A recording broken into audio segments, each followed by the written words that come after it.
उजाला।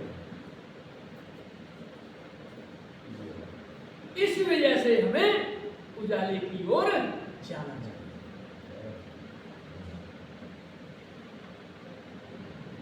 संसार की तरफ संसार में जन्म लिया, धीरे धीरे धीरे धीरे संसार की ओर से ईश्वर की तरफ झुकना चाहिए। क्यों? जन्म तो संसार में दिया, संसार की क्रिया में हम रमण रहे। इससे निकलने के बाद जैसे किसी नौका को समुद्र में बहाते हैं, उसमें बैठ जाते हैं, बैठने वाले चलाने वाला नंबर वो तो मल्ला होता है। मल्ला अगर नहीं जानता तैरना तो दूसरे को नहीं सिखा सकता है, न नाव को पार लगा सकता है। ऐसे ही ऐसे संत के पास बैठना चाहिए तो तुम्हारी जीवात्मा को पार। ईश्वर से मिला ले। गुरु क्या होता है? ईश्वर से मिला ले। आत्मा परमात्मा से मिला ले, वही तो गुरु है। और आत्मा परमात्मा में यदि भेदा वो गुरु नहीं है। आत्मा परमात्मा में यदि भेदा वो गुरु नहीं है। गुरु शिष्य में भेदा वो गुरु नहीं है, वो चेला नहीं है। गुरु को हर बात का निवारण करना चाहिए और शिष्य को हर बात का संदेह का उसे प्रश्न करना चाहिए, उसे उत्तर देना चाहिए। क्योंकि हम सावधान रहेंगे। समझ में आ रही है? तो हमें ऐसे संत के पास बैठना चाहिए जो ज्ञान में गूढ़ हो, भाव में गूढ़ हो और सदाचार की, बनावटी सौदागर हो, ढोंग की ओर नहीं हो। भरे पड़े हैं आज सब भरे पड़े हैं। इस वजह से हम सदाचार की ओर जाना। महाराज पृथु से बार बार प्रश्न, महाराज पृथु बार बार प्रश्न करते हैं। चार कुमारों को समझ आते हैं, ब्रह्मा समझ आते हैं, विष्णु भगवान समझ आ रहे हैं। उस संतों की महादयन से समझाने से महाराज ने अवतार के चिले प्राप्त हुए। महाराज पृथु को अवतार में ईश्वर के चिले थे, उस महापुरुष में प्राप्त हुए। उसने किए तपस्या के वजह से और प्रजा का पालन और सातों भारत में आके अपने पूरे विश्व में आके सातों नवखंड, सातों खंड बनाए, नवद्वीप बनाए और सात उन समुद्रों से आज हम जल का आचरण कर रहे हैं। महापुरुषों की तपस्या से गंगा जमुना सरस्वती मृत्यु लोक में जो कुछ दिख रहा संसार में महापुरुषों की तपस्या ही है। गंगा के रूप में, यमुना के रूप में, सरस्वती को महापुरुषों की तपस्या ही बह रही है। अब हमें किस तरीका से यूज करना है, किस तरीका से यूज करना है? हमें अपने आचार विचार रहनी क्रिया कर्म पवित्र तत्व में उसे यूज करना है, तो हमारा जीवन सफल। और हम दिखावा कभी करें कुछ तो जीवन निष्फल। पर ईश्वर के यहाँ पर क्षमाया। और मेरा जहां तक मत है, जीवन को चाहे एक गृहस्थी है, चाहे व्यक्ति है, चाहे भानप्रस्थ, चाहे सन्यासी है, कसौटी में रखना चाहिए, कसौटी में होगा। अब मेन चीज आती है, ये तो गृहस्थों के लिए हो गया। व्यक्ति साधु के लिए, व्यक्ति साधु के पास में यदि कोई गृहस्थी जाता है तो फिर अपने बच्चों को लेके जाता तो उसके साथ उसको अपने बच्चों के साथ खुद जाना चाहिए। व्यक्ति साधु अकेले स्त्री को नहीं भेजना चाहिए, ये विशेष ध्यान रखना। व्यक्ति साधु कोई भी साधु हो कहीं, भैया जी ध्यान रखना, अकेली स्त्री नहीं यार, चूंकि मैं दोषारोपण करता। व्यक्ति साधु का जीवन में उसमें खराब होता है। व्यक्ति साधु को कोई तपस्या में तत्पर है, अपने भजन तत्पर। संसारी जो चूहे आते हैं, ये चूहे संसारी देख रहे हैं, उस आधार से उसे देखेगा। तो फिर दोषारोपण आया तो उसकी तपस्या में फिर आरोप तो आगे। इस वजह से आगे पीछे कभी भी जीवन किसी व्यक्ति साधु के पास कहीं नहीं जाए, कोई भी हमारे महापुरुष बैठे हैं उनके पास जाए तो संग में या तो तुम्हारे बच्चे हो, तुम्हारी पत्नी साथ या खुद तो अकेली माता बहना नहीं। यदि जाती है तो उसका भी जीवन खराब और साधु का भी जीवन खराब। उसका भी दोषारोपण होगा, उसका भी दोषारोपण होगा। वो अपनी जगह माता बहना बिल्कुल सही है और साधु अपनी जगह सही है, तो संसार सही है। विशेष जीवन सावधानी की जरूरत है।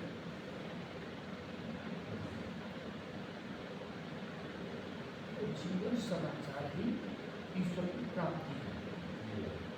क्या है? सदाचार ही जीवन में ईश्वर की प्राप्ति है।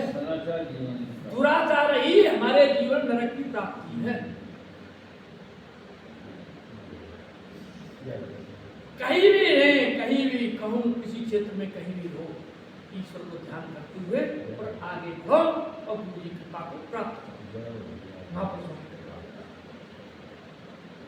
यदि महापुरुषों की कृपा वास्तव सही हमारी यूज करने लगे से यूज करें, यदि नहीं यूज करने वाले से बात फला कर तो ये हमारी शक्ति। हमें रखड़ी है, सोना है, हमें सोना यूज करें, सोने पकड़े, हम क्यों पकड़ेंगे लोहे को, स्टील को? ध्यान मारिए ना, उसी गोदाम में सोने का गोदाम, उसी में स्टील का, उसी में लोहे का गोदाम। हम तो सोना ले लिया, ये तो लोहा क्यों कर रहा है? ध्यान में आ रही है ना? इसी वजह से महापुरुष से उन बातों को पकड़े, वास्तव हमारे जीवन में इनको डाले। फिर देखो उनके सामने कितनी सुख शांति आती है, भगवान जीवन एकदम शांति। संसार में रहते महसूस है कि वास्तव में अपने आप को वास्तव जीवात्मा मेरी जो है, अब मैं वैकुंठ की तैयारी कर रहा हूँ, ठाकुर के सामने सर हम तत्पर होगा सेवा में। और मोक्ष से कहते हैं, मोक्ष जी नहीं है कि हमारे मरने के बाद हमारी जीवात्मा से बिला लेना। मोक्ष ये है कि ठाकुर के सामने, संसार से जाने वाले ठाकुर के सामने सेवा में तत्पर रहेंगे हम जहाँ। जब जब ठाकुर अवतार लेगा तब तब हम अवतार लेंगे ठाकुर का, उसे कहते हैं मोक्ष। अंतर सहेत दिया धरता करियों से तो भगत चुकता। राम अवतार में मनु शत्रुवादी ने तपस्या की है, उस समय पर बोला है मैं अपने अंशों सहित आऊंगा और अवतार। अब ऐसे ही उसे कहते हैं मोक्ष। जब जब परमात्मा अवतार लेता मृत्यु होता, उसके अंशीकार जो भक्त हैं सेवा में रहते तपस्या करके वो साथ उनके साथ लीला करते। नहीं बाबा, हम मोक्ष किसे जानते थे, समझते हैं। अगर मोक्ष ही हो गया, अब मुझे बताइए, अगर मोक्ष ही हो तो महापुरुष कहाँ से आएंगे, बता दे तो मुझे। महापुरुष फिर कहाँ से आएंगे? मोक्ष होता है तो विलीन हो गए, फिर आएंगे कहाँ से? कहाँ से? महापुरुषों की तो गिनती खत्म। इस वजह से मोक्ष के लिए कहते हैं भगवान की सेवा में तत्पर रहता है, उसके सामने रहता है, दूर रहता है सेवा। जब अवतार लेगा परमात्मा तब हम अवतार लेंगे, उसे मोक्ष कहते हैं। भगवान आएंगे तो भगवान के साथ हम आएंगे, तुम तो छो अलग नहीं है, हम तुम्हारे साथ हैं। यही तो लाभ है, यही तो मोक्ष है। भगवान के साथ नहीं बाकी से आवाज आना है ये बात। महापुरुष कहाँ से आए? उन्हीं जीवात्मा की, उन्हीं महापुरुषों की कर्म सनातन की रखवारी जिम बाल करो राख में ऐसी रक्षा करता है। हर समय वो उसके ध्यान में रहते हैं, उनकी कीड़ा में रहते हैं। ठाकुर की सेवा ऐसी, ठाकुर उनकी कीड़ा में उनके ध्यान में रहता। तू मेरा तो मैं तेरा, उससे अलग नहीं। इसी वजह से जीवात्मा जो आ रही है देवलोक से आ रही है, वो सब देवता है, मृत्यु लोग। 84 करोड़ जितनी योनि है, 84 करोड़ जितनी बड़ी योनि है, सब देवता है।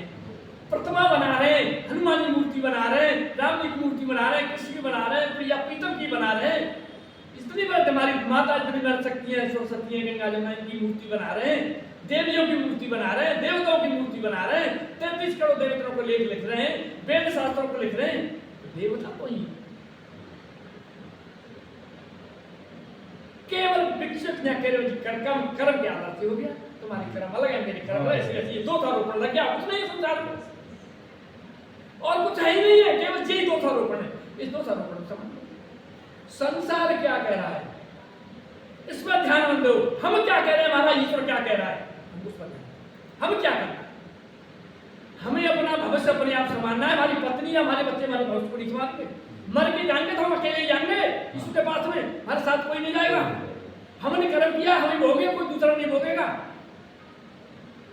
इसी वजह से सावधानी अति दुर्घटना, सावधानी विशेष। यही विराम देता हूँ मैं। आप थोड़ा सा घंटा आराम करें। हर चीज मेरी इच्छा है कि आप फिर तुम्हारी इच्छा मेरे से आराम मिलता रहे। आप